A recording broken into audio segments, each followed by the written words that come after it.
வாழ்க வையகம், வாழ்க வையகம், வாழ்க வளமுடன். குரு வாழ்க, குருவே துணை. தந்தை தாய் ஈருயிரும் ஒன்று சேர்ந்து தழைத்தொரு உடலாகி உலகில் வந்தோம். அந்த ஈருயிர் வினைகள் அறமோ மற்றோ அளித்த பதிவுகளெல்லாம் நம் சொத்தாச்சு. இந்த அரும் பிறவியில் முன்வினை அறுத்து எல்லையில்லா மெய்ப்பொருளை அடைவதற்கு வந்த ஒரு உதவி குரு உயிரின் சேர்க்கை. வணங்கி குரு திருவடியை வாழ்த்தி வாழ்வோம். அன்பர்கள் அனைவருக்கும் எனது வணக்கங்களும் வாழ்த்துக்களும்.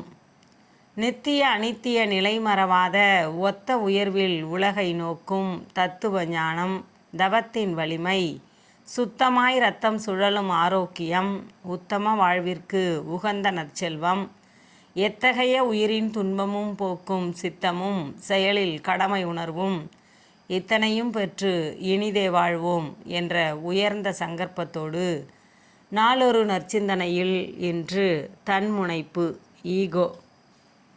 உயிர்கள் அனைத்திலும் மேன்மையானவன் மனிதன். மனிதன் உடற்கருவிகளின் சிறப்பு வியத்தகு முறையில் அமைந்துள்ளது. ஐம்புலன்களால் உணர முடியாத இயற்கை இரகசியங்களை என்னால் உணரத்தக்க பேராற்றல் ஆறாவது அறிவாக மனிதனிடம் மிளர்கின்றது. ஆறாவது அறிவு முழுமை பெற்று தன்னை அறியும் வரையில் மனிதன் புலன் கவர்ச்சி மயக்கத்தில் தன்னை மறந்து நிற்கிறான். உடல் அமைப்பு, வலிவு, செயல்திறன், கல்வி, அறிவு, நுட்பம், புகழ் இவை மாந்தர்க்கு வேறுபட்ட தரங்களில் அமைந்திருக்கின்றன. அறிவின் மயக்க நிலையில் தனக்கு மூலமும் முடிவுமான ஒரு பேரியக்க நிலையையும் அதன் ஆற்றலையும் மறந்திருப்பதால் அவன் அடைந்துள்ள எந்த உயர்வும் அவனுக்கு ஒரு செருக்கான மனநிலையில் அமைகின்றது. இந்த அறிவின் மயக்க செருக்குதான் தன்முனைப்பாகும். இது ஒரு திரை போன்று அறிவின் ஒளியை மறைத்து நிற்கின்றது. அவன் இயற்கை காட்சிகளை கண்டு மகிழ்கிறான். ஆனால் கண்கள் அவனால் செய்து கொள்ளப்பட்டவை அல்ல. நறுமணங்களை முகர்ந்து மகிழ்கிறான். மூக்கு அவனால் செய்து கொள்ளப்பட்டதன்று. இதுபோன்றே அவன் காது, நாக்கு, தொட்டுணர் கருவி, மற்ற உறுப்புக்கள் எல்லாவற்றையும் கொண்டு இயக்கி உலக பொருட்களை துய்த்து மகிழ்கிறான். இவற்றில் எதுவும் இவனால் ஆக்கப்பட்ட அன்று. இவனுக்கு உள்ளும் புறமும் தொடக்கமாகவும் முடிவாகவும் ஒரு பேராற்றலால் இவையெல்லாம் தோன்றின, இயங்கிக் கொண்டும் இருக்கின்றன. மனிதன் உடலோ அணுக்களால் ஆகிய ஒரு கூட்டு இயக்க வடிவம். உயிரும் நுண்ணியக்க ஆற்றலே. இவ்விரண்டும் எல்லாம் வல்ல பரம்பொருளின் மலர்ச்சிகளே. சூக்கம வடிவமாகிய உயிர் உடலோடு கொண்ட தொடர்பால் இன்ப துன்ப உணர்ச்சிகள் எழுகின்றன.